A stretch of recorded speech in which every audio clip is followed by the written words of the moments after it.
Premier Kathleen Wynne heard one thing loud and clear on this past summer's listening tour. Electricity prices are too high. That prompted a new speech from the throne that announced rebates for all. Then, with less fanfare, the government cancelled $3.8 billion in renewable energy procurements expected under the Green Energy Act. Joining us now to explore what this signals for the future of renewable energy in the province of Ontario, in North Bay, Ontario. Via Skype, there's Gord Miller. He's the former Environmental Commissioner for the province. In the nation's capital, Steve Applin, Vice President of Energy and Environment with the HDP Group. And here in studio, Sarah Petrovan, Senior Policy Advisor with Clean Energy Canada, Ross McKittrick, Professor of Economics at the University of Guelph, and Martin Regcon, Ontario politics columnist for the Toronto Star. And it's good to have our two friends on the line from out of town and you guys here in the studio. Nice to see you all again. Let's start with just a brief fact file here to get everybody up to scratch on what the Green Energy Act is all about and the plug pulling that we just saw. On the 27th of September, the Minister of Energy, Glenn Thibeault, announced that the Government of Ontario would suspend the next round of green energy contracts. That's 1,000 megawatts of renewable energy contracts that were to be awarded but will now not be. The government says this will keep the province's collective electricity bill from growing by an additional $3.8 billion. What does that mean to you and me? The residential electricity bill will therefore be $2.45 per month cheaper because of this decision. Let's get onto this. Steve Applin, why did the government make this call?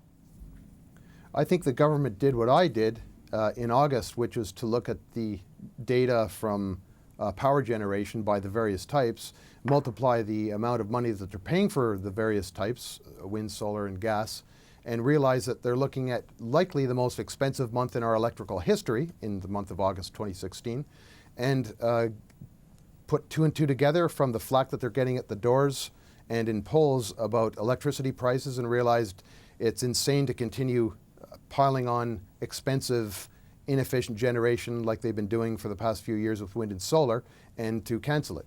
Gord Miller, why do you think the government decided to cancel? Well, I think the government has snatched defeat from the jaws of victory just when the price of renewables is crashing around the world, where we're getting competitive bidded wind and solar down in the 3 and 4 cents area in some places. We could have cashed in on everything we've done in the Green Energy Act, but in fact, they've caved to the nuclear lobby, and now we're going to lock into expensive nuclear for the next 10 years. Ross McKittrick, what would you add to that? Well, in answer to your question, they did this because they lost a by-election. And if they'd won that by-election, I'm very curious. I don't know if they would have reacted this way. So it's a pure political play? No, it does reflect the reality that people are very mad about their power prices. And the province now has a difficult task of trying to stay somehow committed to the Green Energy Act, but try to get electricity prices down. And I don't think they can do both of those. Sarah, what do you think of their decision not to go ahead with that procurement? I think it's pretty inconsistent. If you look at where the government is, or what they're talking about with climate change policy, with drive to renewable energy, and being a leader amongst all of the global competitors that are making this shift to clean power, I think what they're doing is very inconsistent, and I think people are really confused. I've heard arguments about math. I've heard arguments about politics. Where do you think the preponderance of the evidence rests in your view? I think it's mostly math. Anytime you talk about electricity, you have to factor politics into the equation. Look, the simple truth is that there's far more power available now and far less demand than we ever anticipated. So it makes sense to hold off. They're not ending this forever. It's a suspension of the latest round of big procurement for renewables. It includes, by the way, not just wind and solar, but also hydroelectricity. So everything is on hold for now because we don't need the power. Conveniently, I don't think it's that suspicious, but yes, it's timed to some political crosswinds that they're facing, and it only makes sense for them to try to get out ahead of what the opposition is saying, which is try to steal their thunder and make themselves less of a target on green. Let's just check. We've got this graphic that we can bring up now, Sheldon. How power and electricity generation in the province of Ontario has changed over the past decade, much of which has been under the Green Energy Act. You see from the chart on the left, we got just over half our power generated by nuclear in 2005, 22% hydroelectric, 19% from coal, 8% natural gas, and 1% from those renewables, solar, wind, and bioenergy. Fast forward 10 years, we're more dependent on nuclear today, a little more dependent on hydroelectric, 10% natural gas, 9%, so significantly more solar, wind, and bioenergy. And you see the one thing, of course, that's disappeared is coal. We do not have any coal-fired generating stations in the province of Ontario anymore. Some people, well, let's put one more up here. What has that resulted in? Some people have argued a significant diminution in the amount of CO2 that has been created in the atmosphere in the province of Ontario, from 34.5 megatons of CO2 10 years ago to just 7.1 megatons of CO2 in 2015. And with that pollution line going down, most people would consider that good news. However, let's do a quote here. Martin, sorry to do this. I'm going to quote the Competition. This is from Terence Corcoran, who, as you know, always sits on the fence on the columns that he writes. Not exactly. The Ontario green electricity regime is a monumental failure, he writes. The costs to consumers are prohibitive and damaging the economy. The environmental and health benefits are debatable and likely non-existent. Worst of all, while the few jobs that have been created are mostly temporary, the high prices it foisted on consumers are permanent. Let's get into that. Gord Miller, do you think he's more right, more wrong, hit it on the head, missed the point entirely? Where are you coming from? Well, I'm coming from nowhere near Terence Corcoran. Look, let's get right to the central issue here. And you keep repeating the falsehood here, and that is renewable is the most expensive energy. It's not. According to the OEB, the actual figures of the regulator, wind is cheaper than gas. That's the latest figures out of April in the OEB. So this people aren't upset about the price of electricity. They're upset about their bills and what they're paying on their bills. The price escalation it's huge in the transmission delivery costs. That's where the increased costs. That's where things are out of control. The prices and this whole argument is false structure. Wind's cheaper than gas. That's what it says. Steve, are you as categorical about the Green Energy Act being a failure as Terence Corcoran is? The Green Energy Act is a failure. The numbers that you quoted about the emission reductions from Ontario electric power generation are more or less correct. I would give it was 6 million tons last year, not 7 million tons, but that's a quibble. What that doesn't reflect is because the costs have gone up, people have fuel shifted, especially where Gord is and other places in Ontario that don't have access to natural gas. And that do have access to natural gas. They have shifted from electricity as a heat source in the wintertime to dirty natural gas, which is 5 times as polluting as Ontario electricity, and to wood, which is about 10 times as polluting as Ontario electricity. That is not being countered. It's not being counted in the official statistics. It's an absolute fact. Drive through Northern Ontario on a cold day and you'll see lots of chimneys billowing wood smoke out of them. That is not environmentally friendly, and that is fuel shifting because the price of electricity is so high. People can no longer afford to heat with electricity. And electricity is clean, that's true, not because of the green sources, but because of nuclear. You attributed the emission reduction to the Green Energy Act. No, that's not true. It's coincidental with it, but it's not because of it. Most of the emission reductions occurred simply because we brought back refurbished nuclear at Pickering and Bruce. Well, let me follow up a little bit on that, because stuff I've read suggests that the elimination of the coal-fired generating stations probably, but not categorically, had something to do with fewer emissions in the air. And in fact, it could very well be that the wind was blowing the right way from the United States, and therefore that contributed as well. Is that fair to say? Perhaps. But let's be clear. We did remove coal from our system. It was replaced not with green energy. It was replaced with nuclear and gas. But nuclear doesn't put smoke in the atmosphere, right? So nuclear does not put smoke in the atmosphere. Absolutely right. So I would attribute this is kind of unequivocal from the data. The emission reduction in Ontario power generation to the replacement of coal by nuclear, and to a much smaller extent to gas, but not to wind and solar. Wind and solar now displace hydro, which is zero carbon, and nuclear, which is zero carbon, both of which cost much less than both wind and solar. Ross, let me follow up with this. The government obviously feels it has a good news story to tell here. It has removed coal as a source of our electricity generation, and we have a cleaner grid right now. What's not to like about those two things? Several things. First of all, put the cleaner grid in context. So in 2005, total fine particulate emissions in the province are about 200,000 tons. Electricity only accounted for less than 2,000 tons of that. So So there's 200,000 tons of emissions. Electricity was only 2,000 tons of that, so 1%. So yes, we phased out coal, but nobody ever expected that to have an effect on air quality. In fact, if you look at the studies done in 2005, the province did two of them, one looking at the role of transborder air pollution and the other engineering studies simulating removal of coal. And both of them showed that you would get very tiny effects on Ontario air quality from removing Lambton and Nanticoke, the power plants. But you could get the same benefit just by putting scrubbers on the smokestacks. And that's a big part of the story. The cleanup of the grid, you could have got it at a fraction of the cost, just using conventional air pollution control systems and buying carbon offsets. You could have gotten all the same benefits at a fraction of the cost, and people's power bills would not have gone up as a result. Sarah, did we take the wrong approach to getting this cleaner atmosphere? So I think when you look at making structural changes, right, and the coal phase-out was a massive structural change for Ontario, the benefits are generally seen over a much longer term. The general conversation globally now about coal phase-out is not so much if, but when.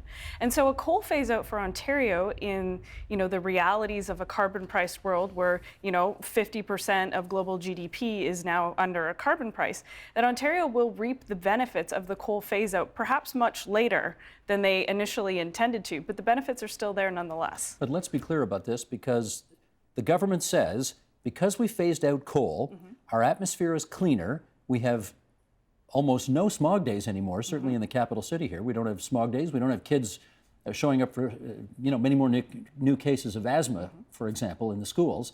And they have attributed it to our cleaner grid. Can they make that claim? I think they can. I think, regardless of what the numbers look like, the coal phase-out was sold to Ontarians as health, right? Can't say regardless of the numbers. The numbers show that it was not coal phase-out. Right. Coal was never but a I'm big contributor but I'm talking about to particulates. talking about public perception, and public perception doesn't necessarily study particulates in the way that you do.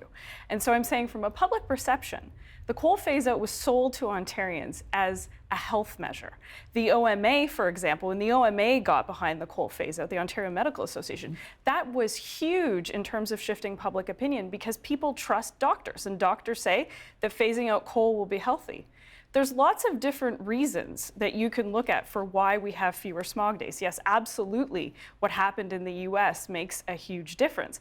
But the reality of the situation is that for the people that don't study the policy in that great of detail, we don't have as many smog days, and we don't have as many kids with asthma, and the doctors say it was a good thing. So people like it for that reason. But Martin, is the government entitled to claim victory for those things, that their policy made that happen?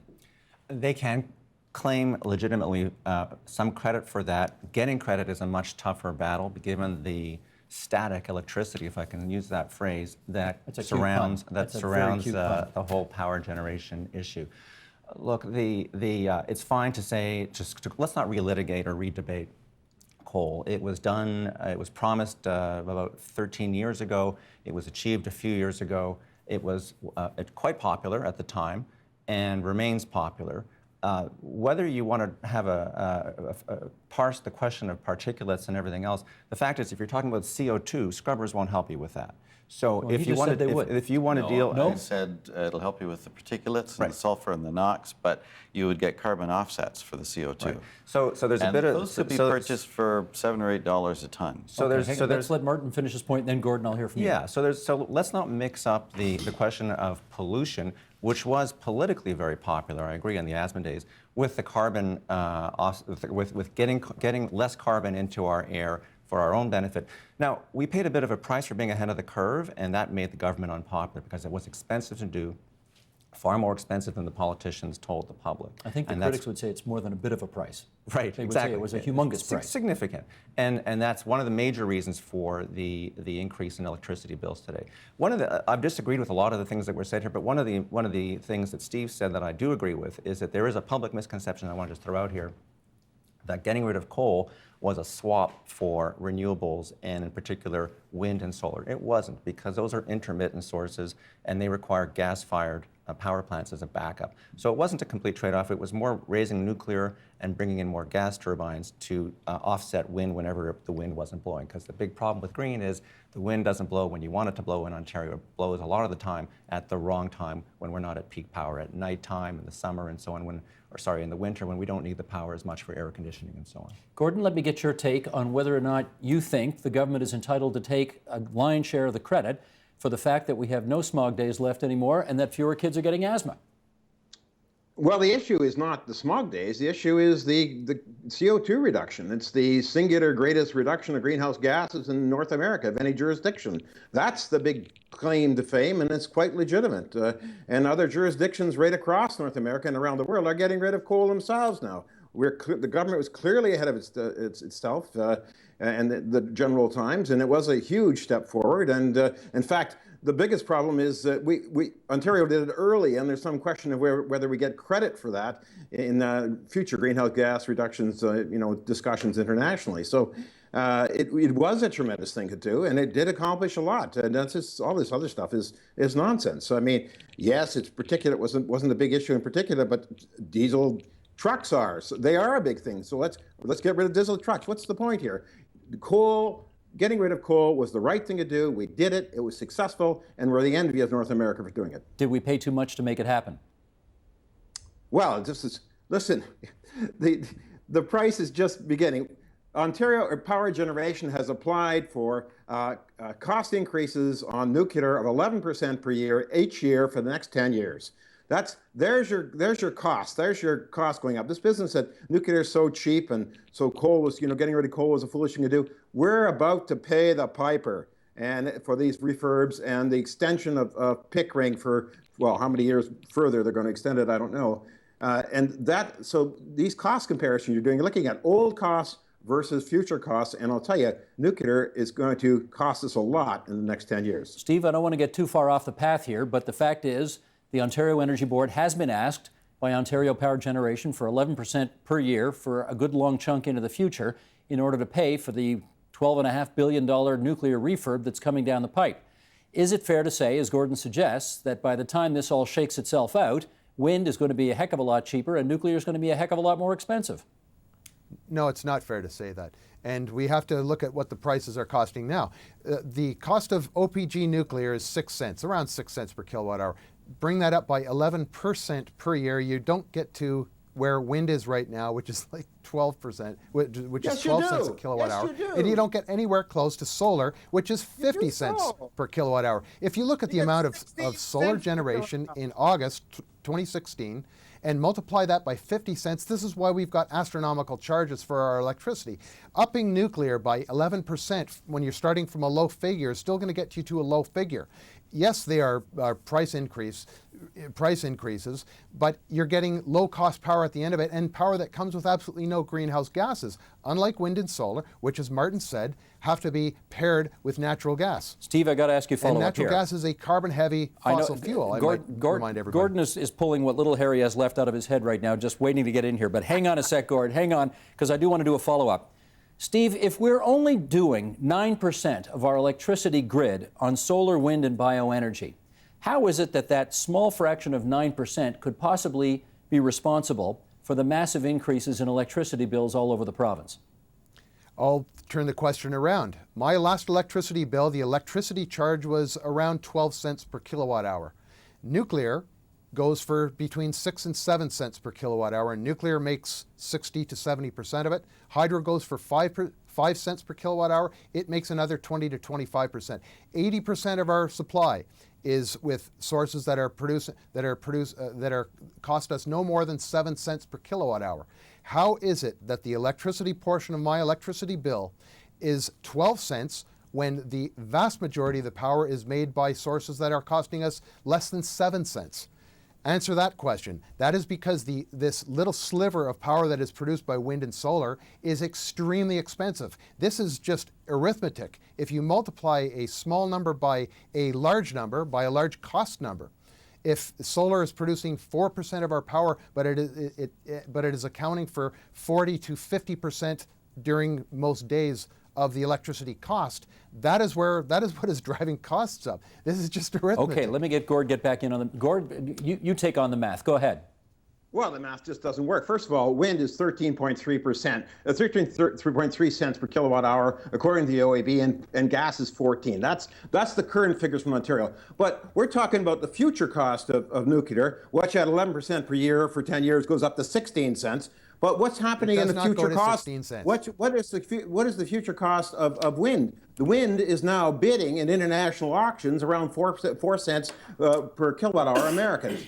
So the trend line for wind and solar is plummeting. Solar is bidding at 3.6 cents some places American, and these are auctions on the ground, confirmed numbers. The price of solar and wind are going down. The price of nuclear in Ontario is soaring upward 11% per year. And the joke is this. Going forward, if the Tories get in and form government, and they've always been pro-nuclear and advancing this argument, they're going to find themselves with no new renewable contracts because it's going to be canceled, and 11% increases on on nuclear, which goes up, which is, as you say, 50 to 60% of the power, which means the price will keep soaring, and there'll be no wind and solar contracts. Okay, let me jump in here, gentlemen, because I got people back here in the studio who are champing at the bit to get in. Can I turn your attention to the job creation, which we were told, particularly in the last election where Dalton McGuinty got reelected the second time, won his third election. We were told there are literally tens upon tens of thousands of jobs that have been created by the new green energy sector in the province as a result of the Green Energy Act. You've looked at it. How true is that claim? Well, before I looked at it, the Auditor General of Ontario looked at it and asked the government to substantiate those claims, and they provided absolutely no substantiation. They couldn't identify any job creation that had taken place, but more tellingly, they admitted they hadn't subtracted from that the jobs lost in the province because our power rates have gone up so much. The power rate increases have driven down the rate of return in manufacturing by about 10% on installed capital, and that makes Ontario an unattractive place to invest. And so we have seen continuing declines in the manufacturing sector, and those have to be netted against what are really temporary job creation opportunities. The companies that assemble solar panels and so on, they're here for the subsidies, and when the subsidies end, they'll be gone. So those aren't permanent jobs. I do want to correct one point on your graph, though. That's installed capacity you showed. What are you referring to? The 9% from renewables, that's installed capacity. We don't get 9% of our power. On a summer day, we get very little power from the wind turbines. Let's bring that graphic up, just so we all know what you're talking about here. This is average, where our power comes from, and we see this is the right circle at the top, 9% in orange, 9%, which is solar, wind, bioenergy. The wind grid only generates at about 30% of its rated capacity on average over the course of the year. And unfortunately, most of its output is in the nighttime in the fall when there's a lot of wind, days like today, when demand is at a minimum. So a lot of that power is being exported at a loss, and that's one of the reasons why we're seeing cost increases related to renewables far in excess of their installed capacity because... Okay, but I want to go back to the point you made before that to Sarah, because that's an interesting point that I think we need to figure out. If you've created 42,000 clean technology, renewable energy jobs in the province through the Green Energy Act, which is what the government claims, but in the process, you've either lost or have missed the opportunity to create tens of thousands more because the cost of electricity here is so darn high now. What was the point? So, I mean, I think if you look at the Auditor General's report, whatever the jobs number ended up being at the end of the day, I actually think the last number I read had it closer to 31,000, where they promised 50,000. You know, they weren't all in clean technology sector. A lot of it was in, temporary manufacturing for all of the reasons that, Ross has pointed out, and that is true, right? But I think, if you do want to talk about clean technology, there was a little bit of an innovation bubble that occurred because of the Green Energy Act and has given birth to some interesting and innovative companies that are doing great business in other parts of the world. Hydrogenics is a great example in some of the deals that they're doing in Germany with some of their battery technology, right? So you did get some clean tech jobs out of it. But it's a different number. You can't claim that of the 42,000 number that you quoted that those were all clean tech, because that would be untrue. Martin, is it a fair point that Ross is making that if you in fact lose more jobs because the price of electricity is too high, it more than countermands the number of new jobs that may have been created by the Green Energy Act in the province? Absolutely right, if Ross's premise could be borne out. But this idea that we have priced ourselves out of the market is a very seductive argument. People think just because their hydro bill is rising in cottage country or in parts of the province where transmission costs are high, that our electricity costs are under control. And I want to challenge that premise. Maybe we were paying too little for our electricity previously. Maybe the previous governments and Liberal governments in the past were piling on debt in order to make nuclear builds and other forms of electricity appear cheaper and make it sound as if we could be competitive with Quebec, which is blessed with hydro, and be competitive with Manitoba and other states that are blessed with other resources. So they were subsidizing it to keep it artificially low. We had it good for a long time. So yes, price increases are high, but are they unreasonable price increases? I'm not sure we can make that case. There are many good reasons which we could spend hours talking about. So as for subsidies for this, yes, I mean the government, when hasn't a politician promised thousands of jobs? So yes, of course they overpromised. Politicians do that, and voters know that. So I don't think voters believed that this was going to happen. I certainly didn't. But are we pricing ourselves out by subsidizing these jobs? By the way, we subsidize auto industries, we subsidize technology companies. So Ross may not believe ideologically in subsidizing companies, and that's fine. That's a defensible argument. All sorts of but sectors. let's not pick on this one sector, which might have been a good bet to try. I mean, you hear Hillary Clinton talking about it now in the debate, right or wrong, that they're going to do it next. China has done it as well. So, you know, you have to, the idea though that, sorry, an important point, Steve, that big industrial users have been priced out of the market is demonstrably false because they're bulk users, bulk purchasers of electricity. They can tailor their production schedules to take advantage of very small price increases, not the large increases. They don't pay the prices that we pay at the household level, though. We have That's been right. priced out at the household level. Well, and I'll that's tell you that's a another different thing that's question, been though. priced out. The Ontario government itself relocated 14 data centers, which are very electricity intensive enterprises, out of Ontario because it cannot afford Ontario electricity, and it relocated them to the US state of Virginia, which is half nuclear, half coal, and so half dirty, half clean, and all cheap. Why did we relocate our own data centers, holding our own data, to the United States? Well, it was because we cannot afford our own electricity. So it has had a very deleterious effect. Maybe they thought it'd be easier to delete emails as a consequence. Oh, nice, nice, nice. Perhaps. Now, I had not heard that before. How do you know that's the reason they did it, Steve? Well, it was to cut costs. They moved to Amazon's cloud, and Amazon offers cheap cloud services because it is in a cheap electricity jurisdiction, the U.S. state of Virginia, which, as I said, is half coal, half nuclear. Okay, let me follow up with that. I want to pick on something Martin actually, no.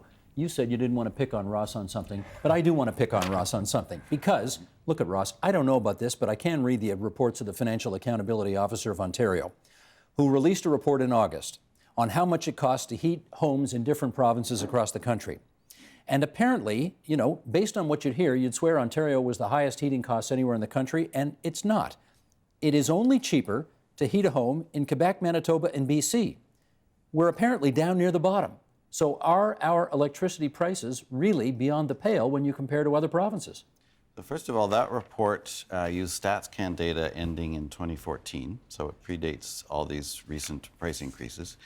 They also looked not at the price, but at total household spending. So what's happened in response to the price increases is the demand has fallen. This is a problem with our conservation programs, by the way. So the fact that people have curtailed demand in response to the price increases means that the total budget allocation isn't going up as quickly as the price is going up. So that's what that report was picking up on. I don't think they drew that out. I think they misinterpreted their own data because they should have looked at the rate of price increases, not the total amount of spending. People can't just expand their household budgets just because the price of electricity goes up. They have to somehow keep a lid on these costs. And that's what that's reflecting, that the price went up, but the total spending didn't go up as quickly because people cut back their consumption. You know, Ross, Also, we don't heat with electricity. Can I just say, Stand by, Steve. If I were a right-winger and if I were writing for the Fraser Institute, I would be relieved that people were responding to price signals. That's what we want. We want people to adapt. We want them to reallocate spending. We want them to try to be more energy efficient in their homes. So you're saying it's a good thing that we're charging people way more and they're getting less? I think it's a good thing that we're charging a fair market price for what we're spending on electricity. If that means getting rid of coal, then paying an extra price for that, a premium, that's But we fine. could have got rid of coal at a fraction of the cost. If I This can is just the point finish, that I've made. if I had central heating in my, or central air in my home, and it was going through the roof in August, I would reconfigure the way I air conditioned my home, because I know that those are the price increases coming down the road. So I think we have to encourage people who are responding to price signals and not propagate the myth that it's heat or eat in Ontario when we're paying less for home energy than in Alberta. Sarah. Well, and I also think, like, if you actually look where policy is going in the world on this, right? So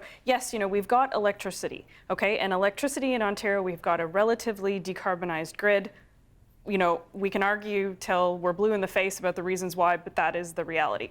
Now, everyone's starting to look at sources of energy writ large, and how do you actually reduce energy use or make energy use more efficient? How do you decarbonize that? And that's where you start seeing a whole bunch of policies and programs around, how do I air condition more efficiently? How do I heat my home more efficiently? How do I better use natural gas?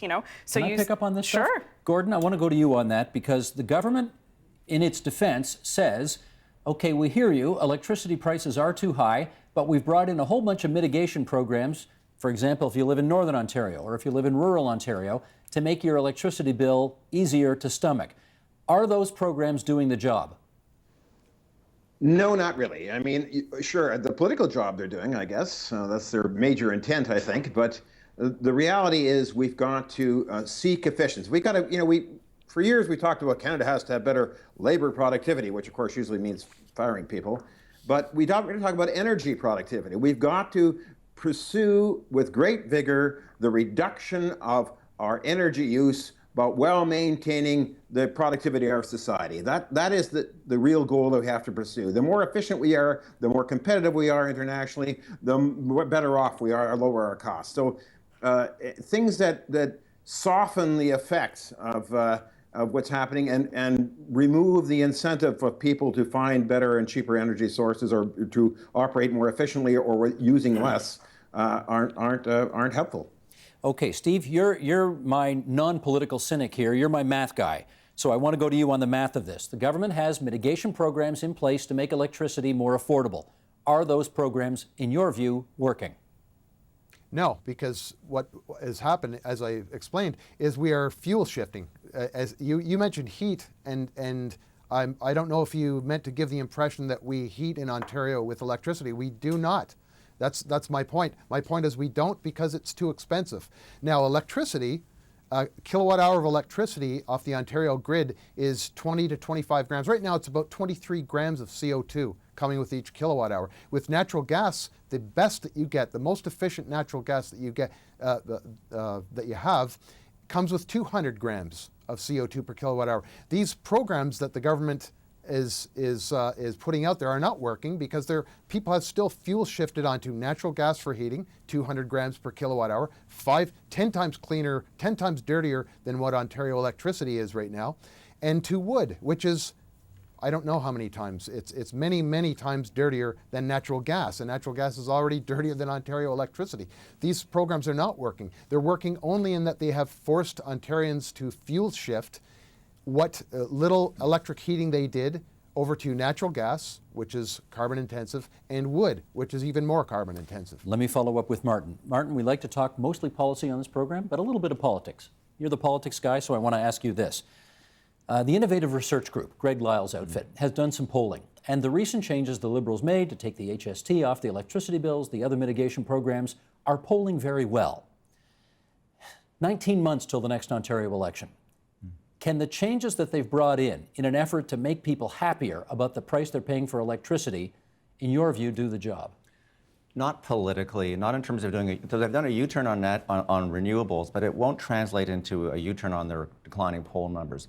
We have polling data from the previous round of tax subsidies, which was the clean energy benefit. I used to call it the clean energy BS benefit, because it purported to reward Ontarians for the extra premium they were paying for phasing out coal, and it was a 10% cut. Now they've got an 8% cut, They stole the idea from Andrew Horwath and the NDP, who had proposed that cut back in 2010, and again in the last couple of elections, and re-proposed it again. The Tories were on that bandwagon as well. They were both tax fighters, and then the Tories dropped it, but now they support it. So what that tells you is that the Liberals were trying to basically preempt the opposition, because the opposition actually doesn't have any concrete solutions for reducing hydro prices. You'll notice that Andrew Horwath and Patrick Brown, like Tim Hudak before him, never say, I can reduce your hydro prices. What they say is, we'll take the HST off of hydro, the provincial portion of HST. They say, we'll get rid of the debt retirement charge before it's time. They were too early on that one, which was paying down the previous debts, which kept our prices low. So it's all a vicious circle here, not a virtuous circle. And they keep claiming that they will cut, and sometimes in the National Post, in the Financial Post, we hear that they should rip up these contracts on natural gas and so on. They don't have any really good ideas. Andrew Horwath and the NDP say it's privatization that has raised the price. Well, Hydro One was not private until now. So the government was trying to take them away. This is the low-hanging fruit. Okay, HST off of hydro, provincial portion. And yes, we're going to stop giving out new contracts for renewables. And now what's the opposition going to propose? That's what I want to find out. We got a minute left here. Ross, if you were the Minister of Energy today, what would you do in order to make electricity more affordable? Restart the coal-fired power plants. I mean, all of these problems trace to that. And you can get all the same environmental benefits at a fraction of the cost and operate those coal plants. And if you don't want to do that, then you're going to have continuing power price increases. I hear Gord Miller having a heart attack out of town. Go ahead, Gord. 30 seconds. Well, it's ridiculous. We've got rid of coal. It's the right thing to do. It's preposterous to go back and start coal plants up. It doesn't even deserve a response. And you gave one anyway. I want to thank everybody for a very civilized and vigorous discussion about a really important topic in the province of Ontario. Gord Miller, the former Environmental Commissioner, coming to us from North Bay. Steve Applin from the HDP Group in the nation's capital. Thanks to you too. And here in our studio, Mr. Director is going to the right side of the table. That's Martin Regcon from the Toronto Star, Sarah Petrovan from Clean Energy Canada, and Ross McKittrick from the University of Guelph. Thanks very much, everybody. Thank you. Thank you. Thank you. Help TVO create a better world through the power of learning. Visit TVO.org and make a tax-deductible donation today.